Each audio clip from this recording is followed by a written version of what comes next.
On November 15th, the Ukrainian peace formula was presented. One of its points provides for withdrawal of the Russian occupation troops from the territory of our country. It is a guaranteed and reliable way to stop fire, human losses, and war in general. As of the morning of the same day, the number of Russian soldiers killed was 82,000.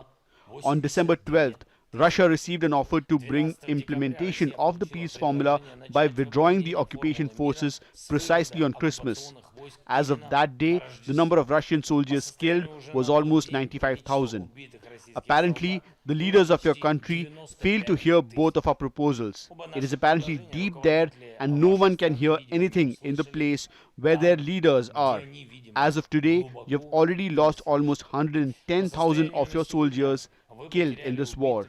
Those who continue the terror against our country and sent all those people of yours to be slaughtered rejected our proposals to stop Russian aggression. They definitely do not value life and moreover do not strive for peace. They now want to use Christmas as a cover, albeit briefly, to stop the advances of our boys in Donbass and bring equipment, ammunition and mobilized troops closer to our positions. What will that give them? Only yet another increase in their total losses. Everyone in the world knows how the Kremlin uses respite in the war to continue war with renewed vigor. And to end the war faster, something completely different needs to be done. The citizens of Russia must find the courage in themselves, at least for 36 hours, at least during Christmas, to free themselves from their shameful fear of one person in the Kremlin. Your fear of him is destroying your country, which is also already deep but not in a bunker. To end the war is to end the aggression of your state. Even when your drones and missiles do not hit our cities, the terror in the occupied territories continues. You do not give Ukrainian people any respite. People are tortured, electrocuted and raped. This continues every day as long as your soldiers are on our soil. And the war will end either when your soldiers leave or when we throw them out. So let them take the toilets. They will need them on the way and return to their place outside our borders as of 1991. All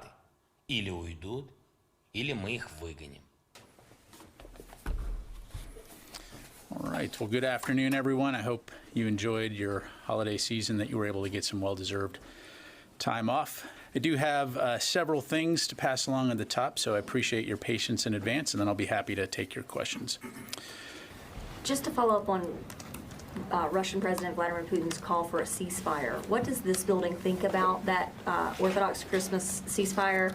Understandably, I think that there's significant skepticism, both here in the U.S. and around the world right now, given Russia's long track record of propaganda, disinformation, and its relentless attacks against Ukrainian cities and civilians. So, of course, from our perspective, if Russia was truly interested in ceasing the violence and the bloodshed that they have brought to Ukraine's people, they would pull out of Ukraine immediately and end this war altogether right now. But it appears that will not be the case, so our focus will continue to be on supporting Ukraine with its security assistance needs. And can you just give us a broad idea of how long the training will take? In terms of what the Bradleys bring, it is obviously an armored capability that can transport mechanized infantry into battle in support of both offensive and defensive operations, providing a level of firepower and armor that will bring advantages on the battlefield as Ukraine continues to defend their homeland. Being decided on now is because it's deemed that it'll be particularly helpful in the winter or anything like that? Well, again, as you look at the battlefield and you look at how this fight has evolved from the early days, of the artillery barrages to air defense to largely being static along that front line, providing this capability provides both an offensive and a defensive capability to the Ukrainians to be able to change the equation on the battlefield. And so we are going to continue to talk closely with them about what they need. We're going to continue to look at the situation on the ground and do what we can do that's going to help them the most.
There's one word that best describes that, and it's cynical.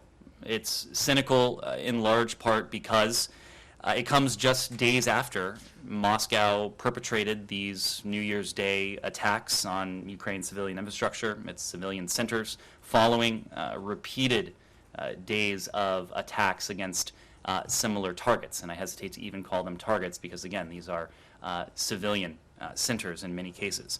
So as you can tell, we have little faith in the intentions behind this announcement. Our concern, it's a concern that you heard from Secretary Blinken in his end-of-year press conference a couple of weeks ago, is that the Russians would seek to use any temporary pause in fighting to rest, to refit, to regroup, and ultimately to reattack. And so in that sense, it can't be considered a ceasefire if the intent is to train their fire with even more vengeance. If Russia were truly serious about peace, about ending this war, it would withdraw its forces from the sovereign territory of Ukraine. That is what constitutes an end to this war. It is what we have called on Russia to do. It is what the Ukrainians have called on Russia to do. It is what much of the world has called on Russia to do. Every decision we make when it comes to security assistance that we're providing to Ukraine is predicated on discussions we're having directly with our Ukrainian partners regarding their needs, what they need to defend themselves, based in large part on where the battle is now. And so when the battle was urban, nearly hand-to-hand combat in the earliest days, earliest hours of this, for the Battle of Kyiv, we provided a certain type of assistance. As the battle was moving to the east, to the south, to the north, we have, in the months since, provided different types of assistance. Now that we are seeing fronts emerge and intensify in various parts, including in the Donbass, where fighting has been intense, where fighting may well continue to be intense, there are certain systems, including these fighting vehicles, that the Ukrainians have requested and that we deem are appropriate to provide. I expect you'll hear more details from us over the course of the next 24 hours or so about a broader package of security assistance. We have, as you know, the ability to continue providing Ukraine with security assistance through Presidential Drawdown Authority, through other programs, including the USAI, Ukraine Security Assistance Initiative, that DoD administers, in large part because of the generosity of the American people and the emergency funding that Congress passed at the end of last year. The Hill has indispensable function, an oversight role, an appropriations role, an authorization role. We want to hear their voice in our foreign policy. We want to ensure that our foreign policy has bipartisan support wherever we can. We want to ensure that in the formulation of our policy, we're taking into account the prerogatives and the perspectives of members of both chambers of Congress. It is much more difficult to do that when there is not a seated House of Representatives, but this is the process. The process is playing out, and we can all expect at some point before too long, the process will conclude.